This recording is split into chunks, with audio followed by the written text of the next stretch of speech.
Do you have the fastest internet connection from your ISP? Do you have the best RJ45 cables available for your cache, or the best antennas for your computers with the latest router and software, everything upgraded, latest drivers? Is your internet still slow?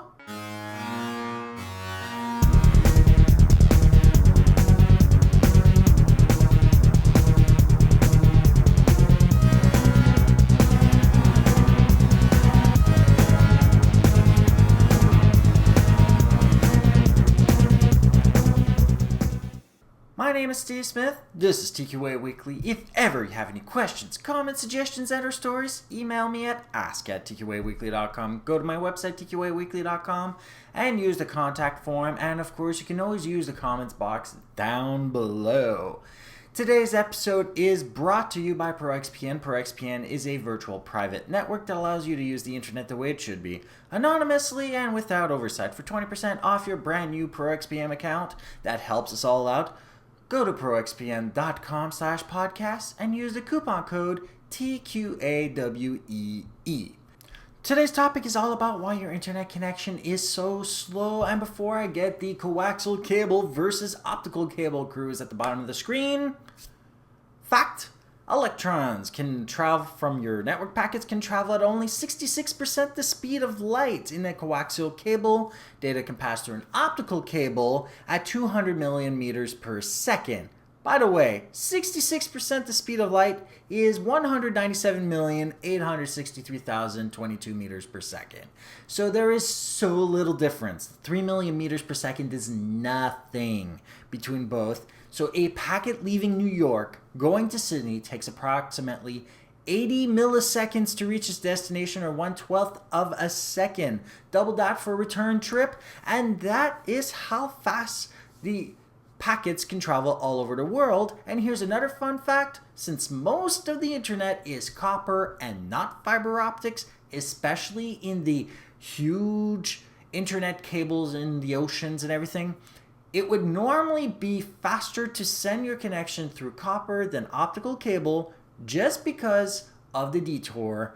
That detour would introduce more latency. Latency is the measure of time it takes for information to travel from point A to point B, or point A to B back to A. That is latency. It exists in everything. When electrical stations go down, cities don't instantaneously lose power. Sections of cities go offline one at a time. Closest first, furthest away last. The same thing for cables that you have. So the longer the cable, the more the latency. The more devices in the way, the longer the latency will be. Therefore, latency itself does introduce a delay, but is not actually responsible for the slowing down of your internet connection. Latency is actually used by packets to figure out which is the shortest and fastest route. Packets travel through the shortest, fastest route. This actually helps speed up the internet, not slow it down. Now, the bandwidth you pay for, because I really find this really odd that people actually think that's what they're actually getting, is only a function of how many packets you can shove down that theoretical pipe and slam into your ISP server. Anything outside of that is up to the way that every other server and computer on the internet connects to their ISP. And all of that actual connection is also based on distance, type of material, and of course, overall delay in every single system related to memory and processing power. Other words, you can connect to the internet at, let's say, a gigabit. But if the server you're connecting to only connects at a megabit, you're only going to get data at a theoretical maximum of a megabit. Far less than what you're actually paying for. And this still doesn't slow down the internet, since this is significantly slower than yours. You will receive a constant, stable connection from this. Now, just so you understand, there is something about your internet connection, though, that is artificial. The limits placed on them. Your connection is actually capable of a lot faster speeds. You're also capable of transmitting in both directions at the same speed, that itself is an artificial limit. There is nothing inherently different about packets traveling out or in a system, and this you can easily prove in your own network with this very same types of cables that these people would be using, and by people I'm referring to ISPs. Now, what does slow down your internet? Well, it's called bandwidth bloat. In general, routers, artificial limits, greedy businessmen and women, let's not be sexist, and Moore's Law. Now, how does Moore's Law have anything to do with this? Well, it actually affects routers. Memory used to be expensive, therefore routers had very little of it. They had to accept packet loss. Because they had to accept packet loss, they had to slow down to become stable enough in their connection from client to host to allow for the continuous non-packet lossless transmission possible. There is always packet loss in normal connections. However, the less, the better, or so you would think. Now, with time, we have upgraded our cables, we have upgraded our transmission speeds, we have upgraded our routers. However, we went from a bursty internet paradigm to a streaming internet paradigm. So not only are we all requesting data all at the same time, but we're also requesting continuous amounts of data. This is creating something known as buffer bloat or bandwidth bloat, and this itself, combined with the extra memory routers have, causes routers to slow down anywhere in your connection. This slows down your internet connection as a result, and you actually get a worse experience of the internet than you would have had if the router had less RAM. But it's not the only culprit. The ability to transmit and receive at the same speed, this caused by ISPs, also causes this effect simultaneously, since not only does it have all that information in it that it has to transmit, but it may take it longer just because it has to send out all the confirmations back to the original server to say that the packet was sent through.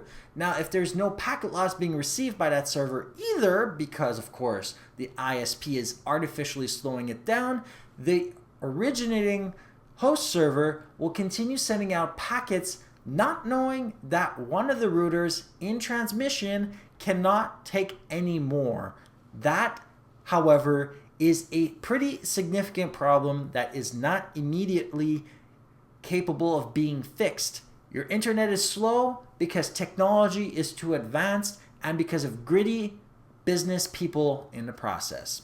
There's not really any solution right now, except that if we start debunking and removing all these greedy paradigms above our heads, start getting actual internet connections that have the same transmission and receival rates, and of course, by recreating the routers themselves to have just enough memory to allow us to connect to the internet, and accepting the idea that packet loss is entirely normal and necessary for the transmission of all of our data all over the internet. That is why your internet connection is slow. Not too much we can do about it, but at least you know why it is actually happening. Now, this show is made possible by my sponsor, thank you, ProXPN.